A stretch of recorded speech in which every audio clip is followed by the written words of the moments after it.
Most people spend years searching for purpose. They switch jobs, chase new goals, move to new cities. But they rarely ask that one question that could change everything. Today, I'm going to tell you what that question is and show you exactly what impact it had on my life. But first, let me ask you this. What if we got it wrong? What if we're not supposed to be searching for purpose? What if you're already living it? You just don't realize it yet. In today's episode, I'm going to show you how to uncover your purpose, not by guessing, not through personality tests, but by noticing patterns in how you're already living your life. Stay with me until the end, because once you see this, you won't be able to unsee it. I still can't believe I'm here. This one's been on my bucket list for a long time.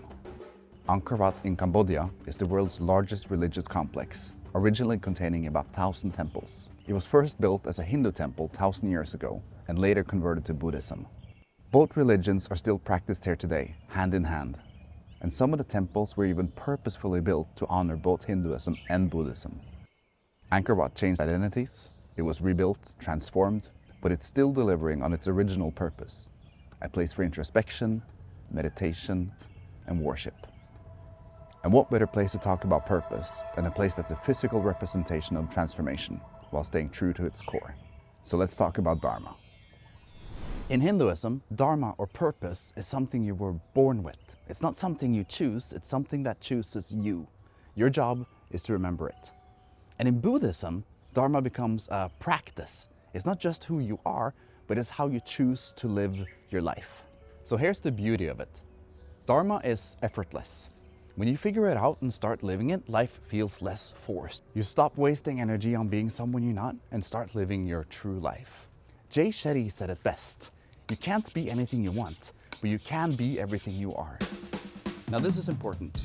Way too often we try to live somebody else's life because it's popular or because it's the best way to make money. You might be in medical school because your parents wanted a doctor, but as a kid, maybe you loved cars and you were just naturally good at fixing engines. Now imagine a life where you could be a mechanic instead of struggling through medical school.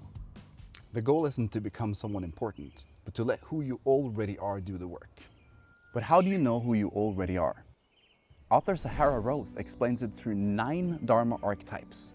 Not roles you wish you had, roles you naturally express when you're not pretending. So here are the archetypes. And pay attention, because this is where I got my big aha moment. As you listen, don't try to pick your favorite. Instead, try to notice which one you already are. Nurturer, heal, support, and strengthen. Warrior, protect what matters. Teacher, clarify and elevate others. Researcher, seek truth and depth.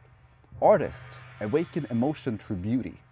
Entertainer, inspire joy, expression, and connection. Visionary, see possibilities before anyone else. Entrepreneur, build solutions and systems.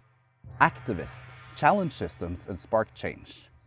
One of these probably clicked instantly. We usually have a primary and a secondary archetype, but don't fall into the trap of liking all of them. Let me know what archetype you are in the comments. For years, I ignored my Dharma, or to be fully honest, I was probably living a lie.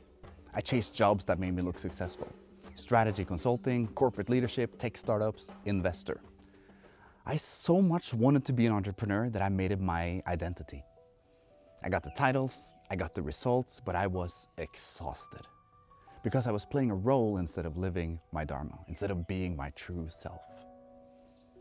Only when I started studying Dharma, I noticed something. Throughout my life, whenever somebody needs clarity, direction, transformation, I light up. Energy rushes back, time disappears, I give my advice freely, and I love doing it. I can't help it, it just happens. And no matter what job I've had, I've somehow always found a way to integrate my Dharma archetypes.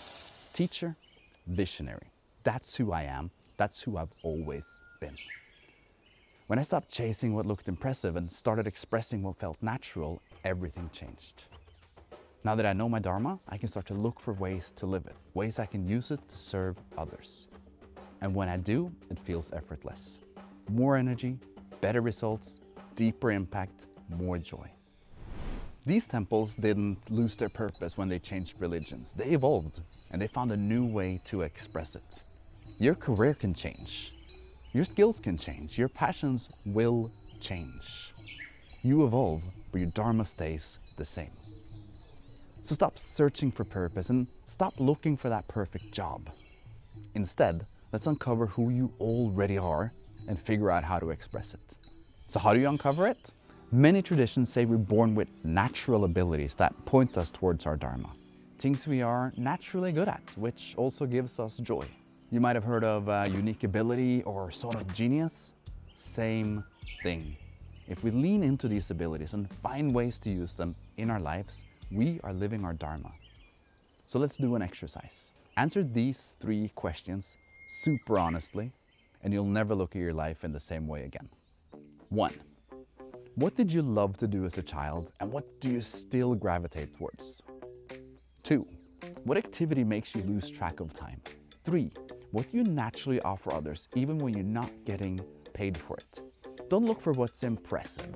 Look for what's effortless. That's your Dharma. Purpose isn't something you hunt down, it's a truth you uncover.